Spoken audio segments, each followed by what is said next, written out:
Previously on Star Trek Continues, Captain Picard and Riker had an altercation at the wedding ceremony of William Riker and Deanna Troi. To defuse the situation, Commander Data broke out into song, making sure that no fists were thrown on Riker's special day. This all stems to the Vanity Nebula. Captain's log, stardate unknown. The crew of the Starship Enterprise D, a much more advanced starship from the future, enters the unknown sector. The ship reads a deadly mineral reading, with an unknown element from any periodic table recorded since space travel became standard.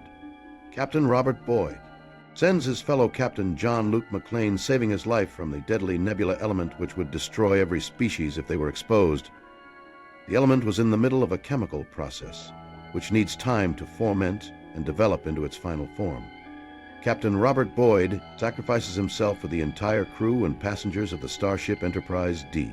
Feeling grateful to Robotboid, Captain John Luke McClane decides to name the sector after his friend Captain Robotboid, sending and mapping the coordinates back to Starfleet.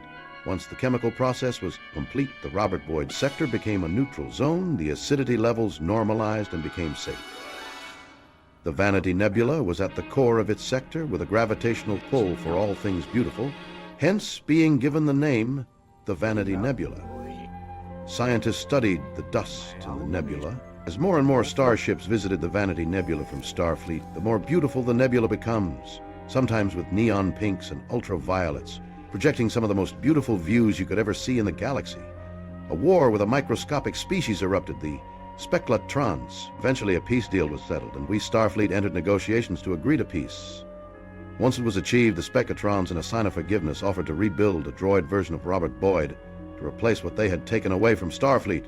Captain John Luke McClane teaches the android version of Captain Robotboid how to dance around the Crestaboid, which was an ancient tradition practiced in New Glasgow, with the very first boid that touched the man-made replacement country which had been destroyed, previously called Scotland.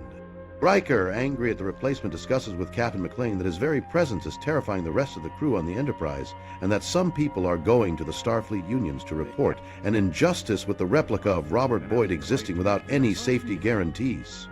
After lots of training, using methods taught to autistics across the galaxy, Captain Robotboid became a secondary member of the Starfleet crew. Joining them on their space adventures and findings, Starfleet taught the special relationship between the Federation and the Speclatrons.